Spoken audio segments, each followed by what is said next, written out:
Hello students, welcome to आव्या classes. प्यारे बच्चों, आव्या क्लासेस में आपका बहुत बहुत बहुत स्वागत है। और इस वीडियो में हम लोग देखने वाले हैं section 3.7 resistivity of various material. Resistivity के बारे में पिछले वीडियो में हम लोग देख चुके थे। आपको मालूम है कि रेसिस्टेंस होता है R is equal to rho L by A, जहाँ ये R जो है वो रेसिस्टिविटी होता है और ये केवल और केवल मटेरियल पे डिपेंड करता है। ये डायमेंशन पर डिपेंड नहीं करता है, न लंबाई न चौड़ाई, किसी चीज़ पर नहीं, केवल आपको कौन से मटेरियल का बना है उस पर डिपेंड करता है। इसका जो यूनिट होता है वो क्या होता है, रो होता है RA/L। सो इसका डायमेंशन यदि मैं निकालूँ तो ओम या यूनिट निकालूँ ohm metre square by metre, that is ohm metre होगा इसका यूनिट। क्लियर है। सो देखो, the resistivity of various common material are listed in the table 3.1। ये 3.1 में रेसिस्टिविटी ऑफ सब मटेरियल्स का दिया गया है, उसको हम लोग बाद में से देखेंगे। इसमें बोल रहा है कि मटेरियल्स को हम लोग 3 पार्ट में डिवाइड करते हैं, कंडक्टर, सेमीकंडक्टर और insulator, depending upon their resistivity in an increasing order of their values. देखो, जो रेसिस्टिविटी है ना, वो ये बताता है कि कोई मटेरियल वो इलेक्ट्रिक करंट को कितना रेसिस्टेंस दे रहा है। जिसका रेसिस्टिविटी कम होगा उससे होकर के करंट बहुत आसानी से फ्लो कर जाएगा। और आपको मालूम है कि इसे कंडक्टर से करंट बहुत आसानी से फ्लो करता है, इसलिए कंडक्टर का रेसिस्टिविटी कम होगा। सो ये बोला increasing order of their values है। सो कंडक्टर होगा, फिर सेमी कंडक्टर होगा, फिर इंसुलेटर होगा, और इसका जो रेसिस्टिविटी होगा वो इस तरीके से बढ़ेगा। और आपको मालूम है कि कंडक्टिविटी रेसिस्टिविटी का उल्टा होता है। सो कंडक्टिविटी का ये आपको क्या है, डिक्रीजिंग ऑर्डर है। मीन्स कि कंडक्टर्स का कंडक्टिविटी सबसे ज़्यादा होता है। कंडक्टिविटी मीन्स वो बहुत आसानी से इलेक्ट्रिक करंट के फ्लो को अलाउ करे। क्लियर है। सो मेटल्स हैविंग, मेटल जो कि कंडक्टर्स होते हैं उनका काफ़ी लो रेसिस्टिविटी होता है। क्या रेंज होता है, 10⁻⁸ ओम मीटर से 10⁻�6 ओम मीटर। देखो कितना कम है। ठीक है। मेटल में क्या हुआ, जैसे कॉपर हुआ, आयरन हुआ, एल्युमिनियम हुआ, सिल्वर हुआ। At the other end are insulators. Insulators क्या होंगे, आपको इंसुलेटर्स का आपने देखा है कि इसे जो रेसिस्टिविटी होगा वो बहुत हाई होगा। So clearly insulator like ceramic, rubber और plastic having resistivity 10⁻18 times greater than metal. Means कि इसका जो ऑर्डर है वो 10⁻⁸ टू 10⁻�6 है। इसको आपको 10⁻18 से मल्टीप्लाई कर दोगे तो 10⁻10 टू 10⁻12 होगा। सो ये आपको रेसिस्टिविटी ऑर्डर हुआ कंडक्टर का, और ये आपको इंसुलेटर का। देखो इंसुलेटर का रेसिस्टिविटी कितना हाई है। मीन्स कि ये आपको करंट को फ्लो नहीं करने देगा खुद से। क्यों नहीं करने देता है, बिकॉज इसमें नो फ्री इलेक्ट्रॉन्स। ठीक है, फ्री इलेक्ट्रॉन्स। हालांकि फ्री इलेक्ट्रॉन्स इसमें भी नहीं होते, लेकिन जो इलेक्ट्रॉन्स होते हैं वो लूजली बाउंड होते हैं, और इस कारण से आप उसको फ्री की तरह कंसीडर कर सकते हो।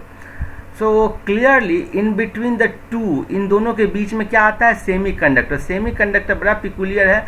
इसमें क्या होता है, इसका रेसिस्टिविटी जो है वो टेम्परेचर बढ़ने के साथ घटता है। ये बहुत इंपॉर्टेंट है। हालांकि अगले वीडियो में हम लोग देखेंगे, आपको जो कंडक्टर होता है उसमें यदि टेम्परेचर आप बढ़ाओगे तो जो इसका रेसिस्टेंस होता है वो बढ़ता है। क्यों, बिकॉज रेसिस्टिविटी बढ़ता है।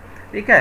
सो लेकिन यदि सेमी कंडक्टर बोलोगे तो उसमें टेम्परेचर बढ़ाओगे तो जो रेसिस्टिविटी होता है वो घटता है। सो टेम्परेचर बढ़ाने पर सेमी कंडक्टर का रेसिस्टेंस घटेगा। सो इन दोनों में ये अपोजिट होता है। और जो इंसुलेटर होता है उसको टेम्परेचर से इंडिपेंडेंट होता है, बिकॉज उसका जो रेसिस्टेंस या रेसिस्टिविटी बहुत हाई होता है। क्लियर है। ध्यान रखिएगा, कंडक्टर में टेम्परेचर बढ़ा है, रेसिस्टिविटी बढ़ा। सेमी कंडक्टर में टेम्परेचर बढ़ा है, रेसिस्टिविटी घटा। सो यही चीज़ यहाँ पर लिखा गया है। अब the resistivity of semiconductor are also affected by presence of a small amount of impurity. ये बहुत इंपॉर्टेंट है। हम लोग ने देखा है कि जो सेमी कंडक्टर में हम लोग यदि एक स्मॉल अमाउंट ऑफ इम्प्योरिटी मिला देते हैं तो उसका कंडक्टिविटी बहुत ज़्यादा बढ़ जाता है।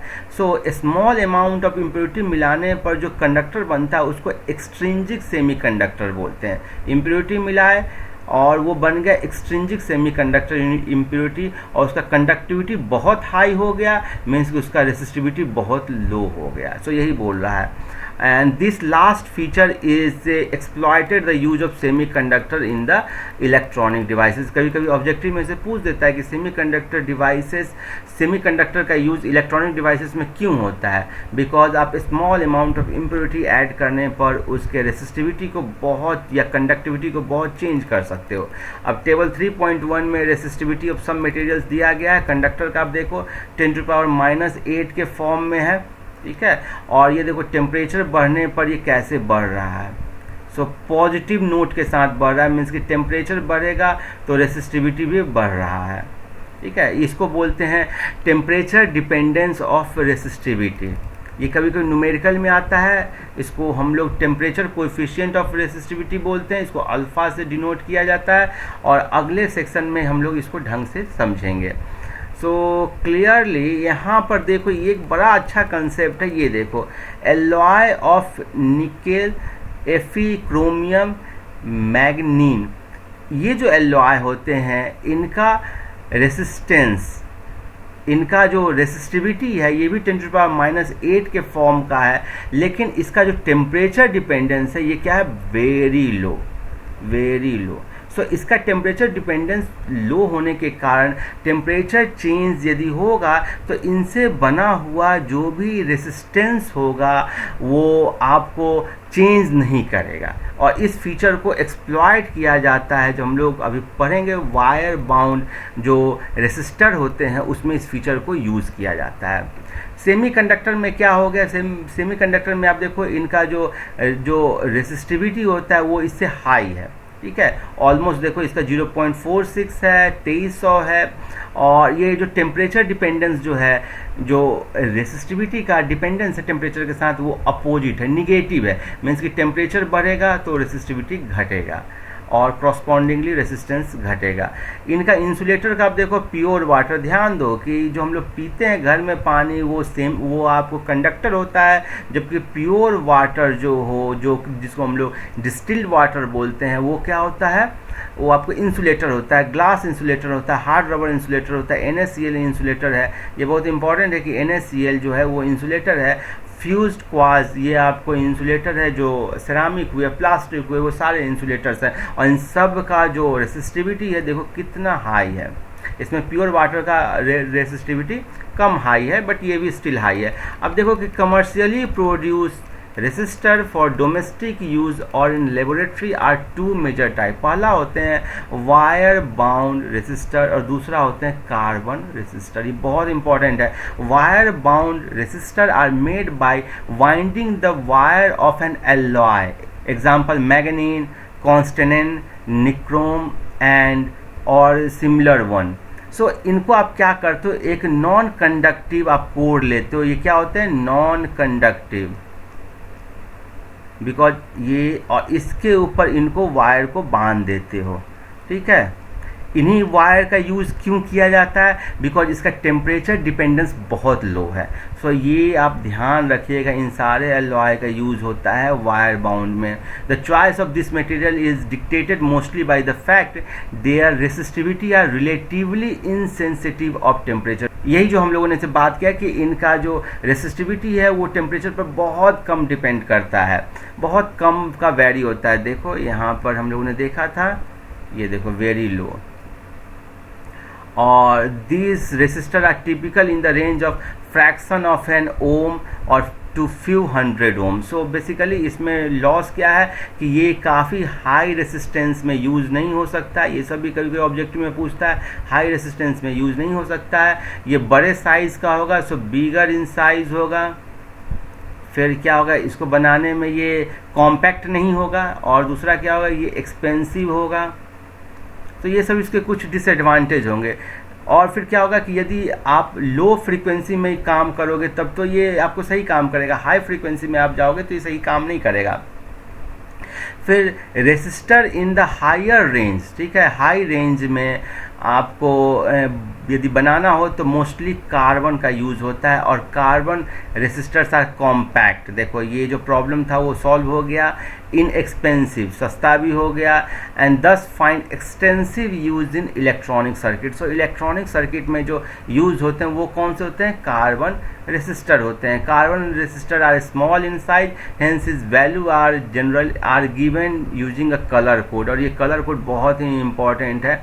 कलर कोड जो है वो आपको याद रखने का तरीका ये है, B B Roy of Great Britain had a very good wife. इसमें बी हो गया जिसका वैल्यू हो गया 0, ये ब्लैक हो गया, बी हो गया ब्राउन, इसका वैल्यू 1, आर हो गया आपको रेड, इसका वैल्यू 2, ओ हो गया ऑरेंज, इसका वैल्यू 3, वाई हो गया इसका वैल्यू 4, ऐसे करके वैल्यू। फिर ग्रेट हो गया ग्रीन, इसका वैल्यू 5, ब्रिटेन का आपको फिर बी लेना है, ये हो गया ब्लू, और हैड ये छोड़ दो, वी हो गया वायलेट, जी हो गया ग्रे, और डब्ल्यू हो गया वाइट। तो आपको ध्यान रखना है B B Roy of Great Britain had a very good wife, और साथ में आपको ध्यान देना है कि किस किस लेटर का यूज़ हो रहा है। सो अब इसका यूज़ कैसे करते हैं ये बहुत इम्पॉर्टेंट है।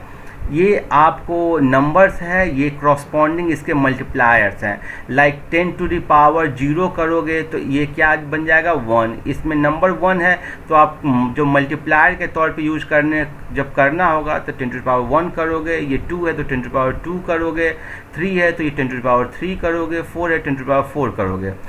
अब उसके बाद लास्ट में कुछ दिया जाता है आपको, ये आप फिगर देखोगे ना तो 3 कंटेंट दिया गया जाता है। पहला हो गया, दूसरा हो गया, तीसरा हो गया और चौथा, इनफैक्ट 4 दिया जाता है।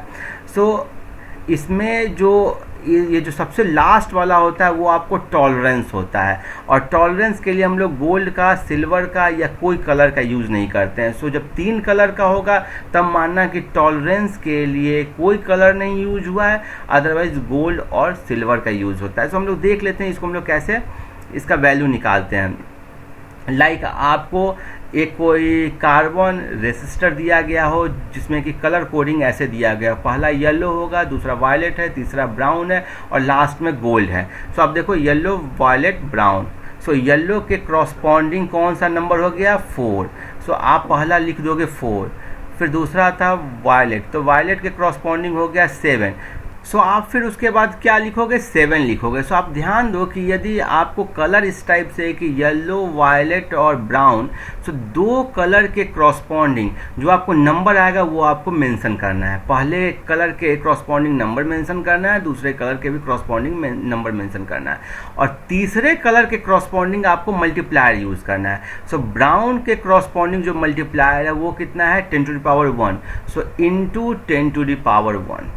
ठीक है, पहले 2 के क्रॉसपॉन्डिंग आपको लिखना है, नंबर बनाना है, और तीसरे के क्रॉसपॉन्डिंग आपको मल्टीप्लायर का यूज़ करना है। सो इसका हो गया 47 इंटू 10 ओम हो गया। अब ये क्या था? उसका गोल्ड था। गोल्ड टॉलरेंस बताता है, मीन्स कि कितना से वो चेंज कर सकता है, कितना से वो डेविएशन कर सकता है।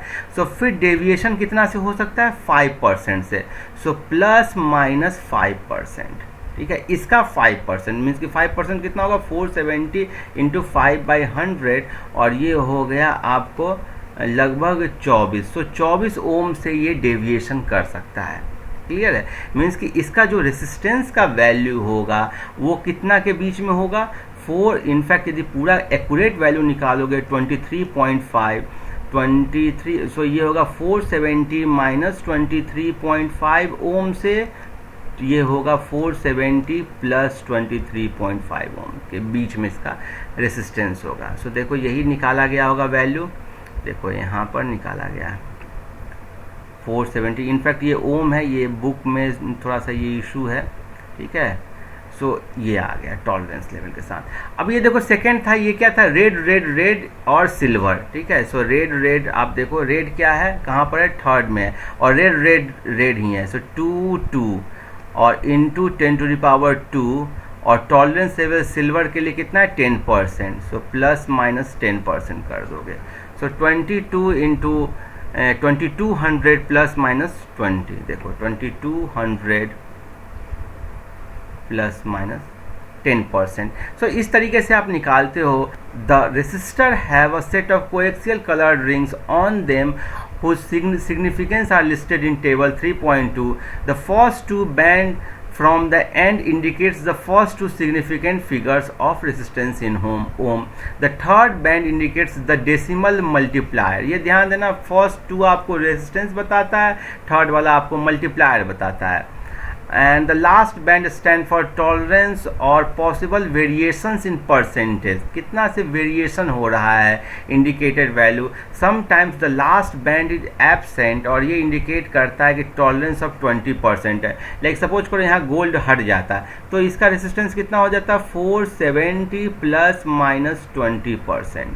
और वैसे ही यहाँ सिल्वर हट जाता है तो क्या होता है 2200 प्लस माइनस 20%.